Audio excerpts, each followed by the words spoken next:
All right, we're back. Don't know what was going on, but hopefully we're okay now. Yeah. All right, so as I was saying earlier on, if you have a console like this, an older console, then each one of these channels is representing one control output. So in this case, this channel number 20 on the console is going to tell my dimmer, which is addressed as channel 20, to come up. And as I bring that up, then my light turns on. As I bring it down, then the light goes off.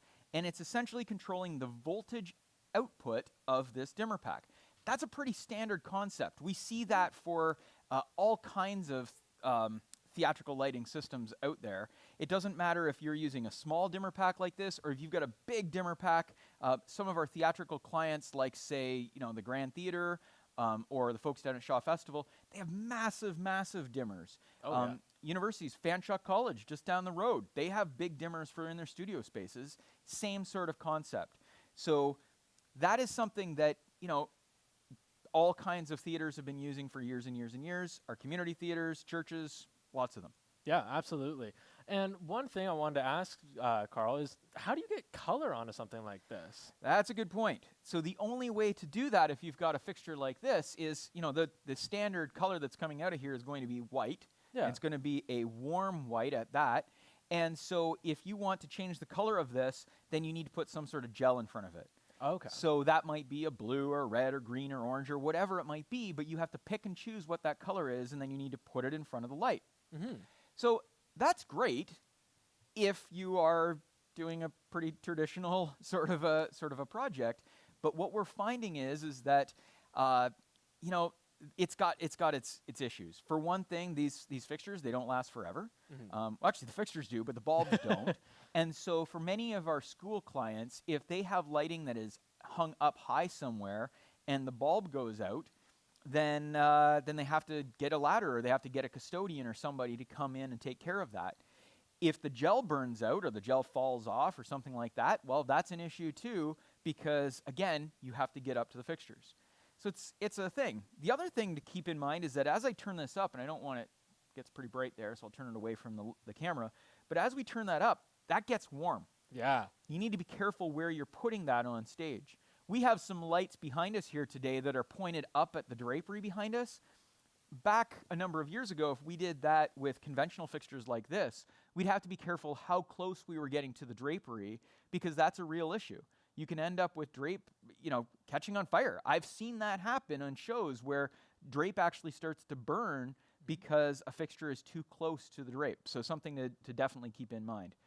Yeah, there definitely seems like there's a lot of things that's been changed since these older consoles, and things like the warmth. You don't seem to have as much control. It seems you have to get things like changing your bulb, you're changing gel, diffusion, right, things like that. Sure. Now I want to make sure that it's very, very clear that this is still a technology that is used in many, many theaters. Mm. And not just the theaters that you might say, well, that's the theater down the street that doesn't have any money, so they're still using this sort of thing.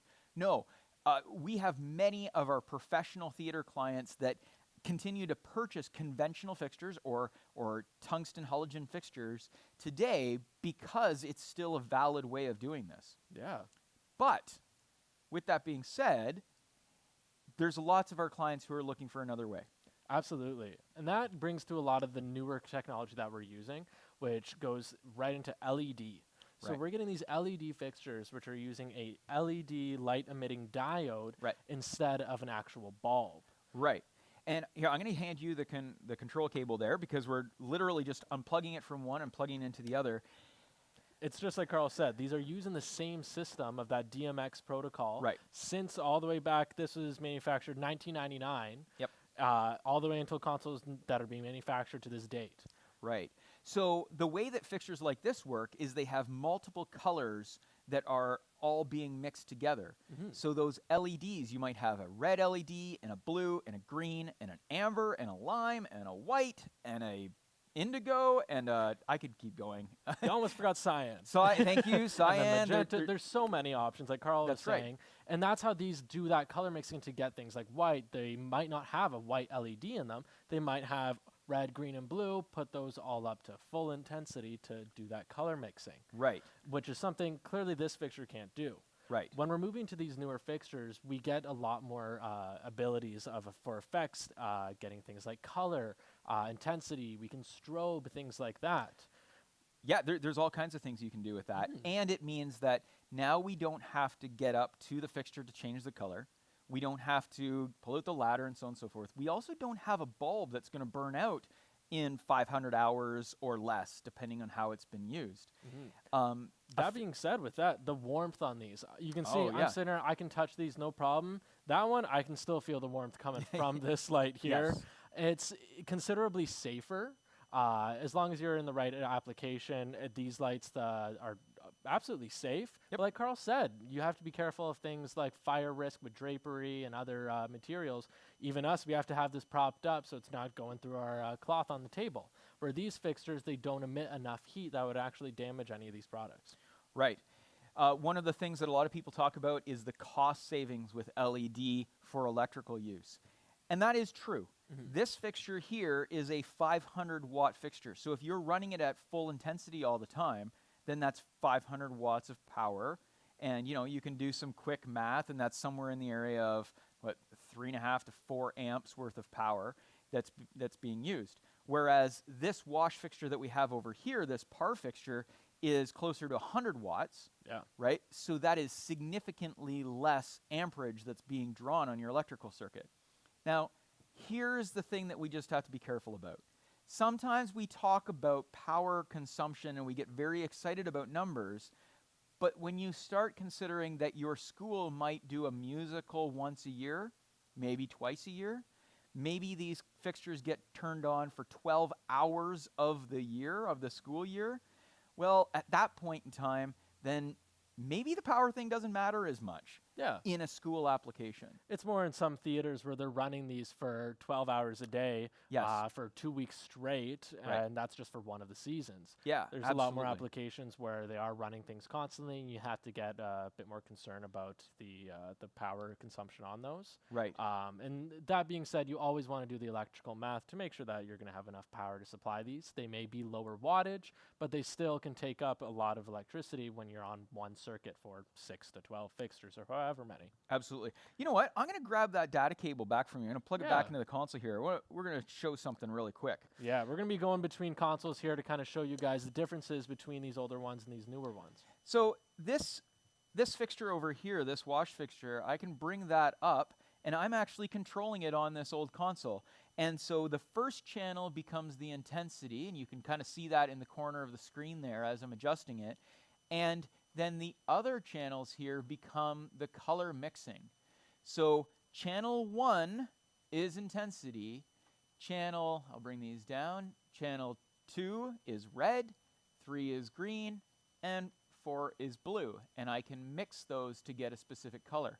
Still using that same control system as what these older fixtures were using. Only before we were changing the voltage that was going out to the fixture, and now we're telling the light what it should do with each of those different LEDs to get specific colors. Yeah, and Carl said something really important here is that he's changing the voltage using that dimmer pack that we have here, where when we're using these LEDs, we're not using a dimmer whatsoever. Right. We're going right from the control source to the fixture itself. Right. So we don't have to worry about changing the voltage. That's all. These have dimming built into them to change the output on those lights. And in this configuration, we are taking data to go out and through each of these different elements. So I can control the dimmer, which is controlling the voltage for this light, but then I am using the control signal specific or directly to the light to be able to change the intensity and the color of that light.